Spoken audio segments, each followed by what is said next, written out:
আসসালামু আলাইকুম। বাংলাদেশ বেতার রংপুর স্থানীয় খবরে স্বাগত জানাচ্ছি মঞ্জুর আরিফ। উজানের পাহাড়ি ঢল ও বৃষ্টিপাতের কারণে রংপুর, লালমনিরহাট, গাইবান্ধা ও কুড়িগ্রাম জেলার বিভিন্ন নদ নদীর পানি ক্রমান্বয়ে হ্রাস বৃদ্ধি পাচ্ছে। বন্যা পূর্বাভাস ও সতর্কীকরণ কেন্দ্র জানিয়েছে, আগামী ২৪ ঘন্টায় উত্তরাঞ্চল ও এর উজানে ভারী থেকে অতি ভারী বৃষ্টিপাতের পূর্বাভাস রয়েছে। এতে করে নদী তীরবর্তী নিম্নাঞ্চলে স্বল্পমেয়াদী বন্যা হতে পারে। পানি উন্নয়ন বোর্ড জানায়, তিস্তা নদীর পানি রংপুরের কাউনিয়া পয়েন্টে গত ৩ ঘন্টায় ৩ সেন্টিমিটার বেড়ে আজ দুপুর ১২টায় বিপদসীমার ২৮ সেন্টিমিটার নিচ দিয়ে প্রবাহিত হচ্ছিল। লালমনিরহাটে তিস্তা নদীর পানি আরও কিছুটা কমেছে। তিস্তা ব্যারাজ এলাকায় ডালিয়া পয়েন্টে তিস্তা নদীর পানি গত ৩ ঘন্টায় ৩ সেন্টিমিটার কমে আজ দুপুর ১২টায় বিপদসীমার ২২ সেন্টিমিটার নিচ দিয়ে প্রবাহিত হচ্ছিল। পানির গতিপ্রবাহ স্বাভাবিক রাখতে আজও তিস্তা ব্যারাজের সবগুলো জলকপাট খুলে রাখা হয়েছে। আমাদের গাইবান্ধা সংবাদদাতা জানান, জেলার বিভিন্ন নদ নদীর পানি আবারও বাড়তে শুরু করেছে। তবে এসব নদ নদীর পানি এখনও বিপদসীমার অনেক নিচ দিয়ে প্রবাহিত হচ্ছে। কুড়িগ্রামে ব্রহ্মপুত্র নদের পানি বেড়ে বিপদসীমা অতিক্রম করেছে। এতে সাময়িক বন্যা পরিস্থিতির সৃষ্টি হয়েছে। পানি উন্নয়ন বোর্ড জানিয়েছে, ব্রহ্মপুত্র নদের পানি নুনখাওয়া পয়েন্টে গত ৩ ঘন্টায় ৪ সেন্টিমিটার বেড়ে বিপদসীমার ১৮ সেন্টিমিটার উপর দিয়ে এবং চিলমারি পয়েন্টে ১০ সেন্টিমিটার বেড়ে বিপদসীমার ১৯ সেন্টিমিটার উপর দিয়ে প্রবাহিত হচ্ছিল। একই সময় শিমুলবাড়ি পয়েন্টে ধরলার পানি গত ৩ ঘন্টায় ২ সেন্টিমিটার বৃদ্ধি পেয়ে আজ দুপুর ১২টায় নতুন বিপদসীমা অনুযায়ী ১০ সেন্টিমিটার নিচ দিয়ে প্রবাহিত হচ্ছিল। এছাড়া দুধকুমার ও তিস্তান পানি বাড়লেও তা এখনও বিপদসীমার নিচ দিয়ে প্রবাহিত হচ্ছে। এদিকে কুড়িগ্রামের রৌমারী উপজেলার বন্যা পরিস্থিতি সামাল দিতে উপজেলা দুর্যোগ ব্যবস্থাপনা কমিটির এক জরুরি সভা আজ অনুষ্ঠিত হয়েছে। উপজেলা নির্বাহী অফিসার নাহিদ হাসান খানের সভাপতিত্বে উপজেলা পরিষদ সম্মেলন কক্ষে অনুষ্ঠিত সভায় পরিষদ চেয়ারম্যান মোহাম্মদ শহীদুল ইসলাম শালু প্রধান অতিথি ছিলেন। এতে বন্যা পরিস্থিতি মোকাবেলা সহ বিভিন্ন বিষয়ে আলোচনা করা হয়। বন্যায় ক্ষয়ক্ষতি থেকে রক্ষা পাওয়া বা ক্ষতির পরিমাণ কমাতে ও পানিবন্দী মানুষের সাহায্য করতে সকল প্রয়োজনীয় ব্যবস্থা গ্রহণে দুর্যোগ ব্যবস্থাপনা দপ্তর সহ সংশ্লিষ্ট সকলকে অনুরোধ করা হয়।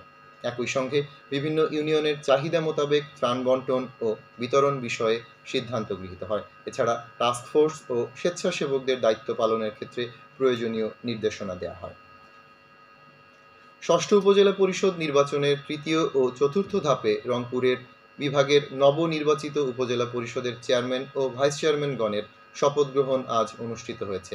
জেলা শিল্পকলা একাডেমি মিলনায়তনে আয়োজিত অনুষ্ঠানে বিভাগের নবনির্বাচিত ১৭ জন উপজেলা পরিষদের চেয়ারম্যান এবং ৩৬ জন ভাইস চেয়ারম্যান শপথ নেন।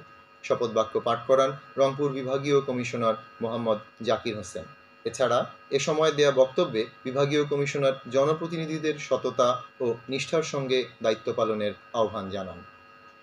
সকলের প্রতি আইন অনুযায়ী এবং সততা, নিষ্ঠা ও বিশ্বস্ততার সহিত আমার পদের দায়িত্ব ও কর্তব্য পালন করিব। আমি বাংলাদেশের প্রতি অকৃত্রিম বিশ্বাস ও আনুগত্য পোষণ করিব।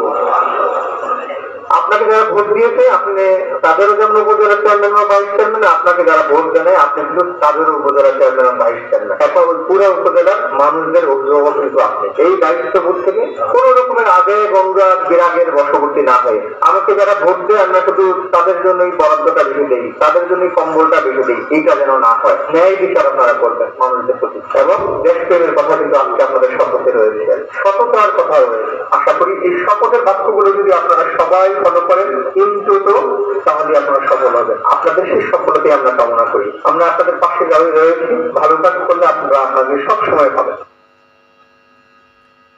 উল্লেখ্য, নির্বাচনী ট্রাইব্যুনাল ও যুগ্ম জেলা জজ এক আদালতের সাময়িক স্থগিতাদেশ থাকায় ষষ্ঠ উপজেলা পরিষদ নির্বাচনে গঙ্গাচড়া উপজেলা পরিষদের নবনির্বাচিত চেয়ারম্যানের শপথ সাময়িকভাবে স্থগিত করা হয়েছে। সবশেষে আবহাওয়া।